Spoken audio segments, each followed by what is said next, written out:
From Keene in the Shire, the Liberty Media capital of the world, this is Daryl W. Perry, host of FPP Radio News for Monday, June 15th, 2015. Silver is trading at $15.97 per ounce. Gold is valued at $1,180 per ounce. And according to BitcoinAverage.com, the average price of Bitcoin is $236.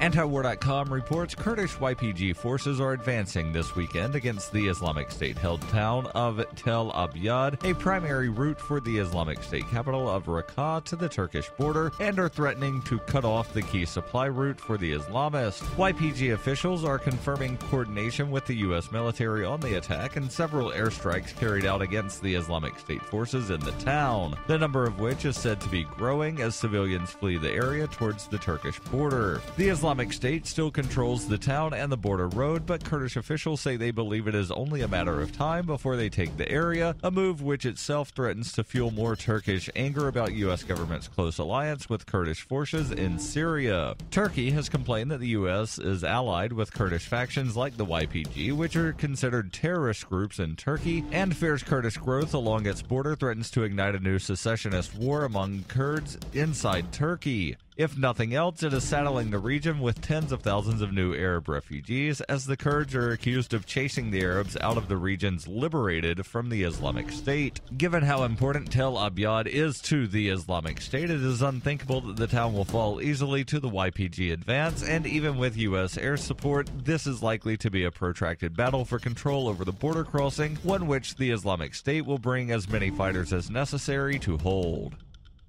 Bitcoin Not Bombs is a launching pad for nonprofits and social entrepreneurs into the financial freedom of the Bitcoin economy. Bitcoin Not Bombs offers premium publicity campaigns designed to facilitate an organization's adoption of Bitcoin as a payment system and to fully capitalize on that decision in their fundraising efforts. Bitcoin Not Bombs is fully committed to being the hub of the nonprofit sector of the Bitcoin economy, maximizing the potential cross-promotion of all our clients and commercial partners. To learn more, visit bitcoinnotbombs.com.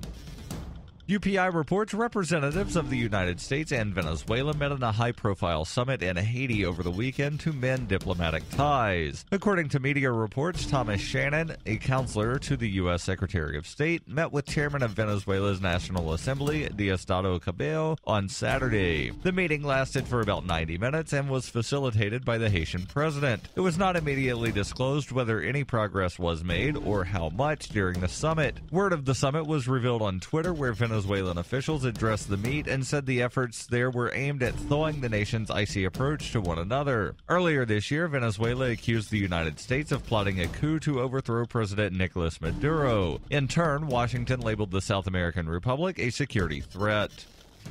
For over 35 years, Robertson Roberts has been a trusted source for buying and selling your investment-grade precious metals. They also take Bitcoin for precious metal purchases and permanently removed the minimum purchase order for all orders paid in the digital currency. Call Robertson Roberts today for knowledgeable advice on investing and a forward-thinking approach to new technologies. 850-478-5270 or online at rrbi.co.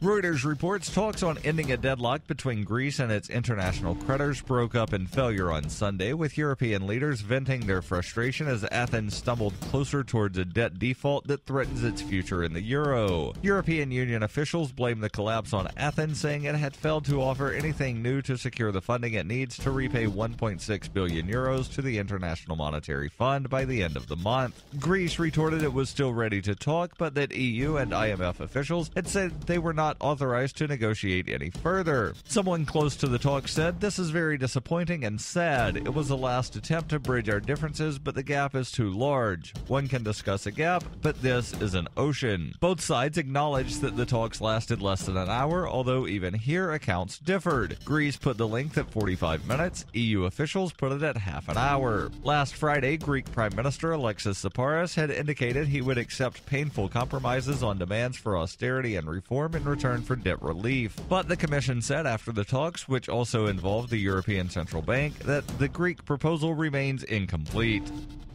This has been FPP Radio News, online at fppradio.com.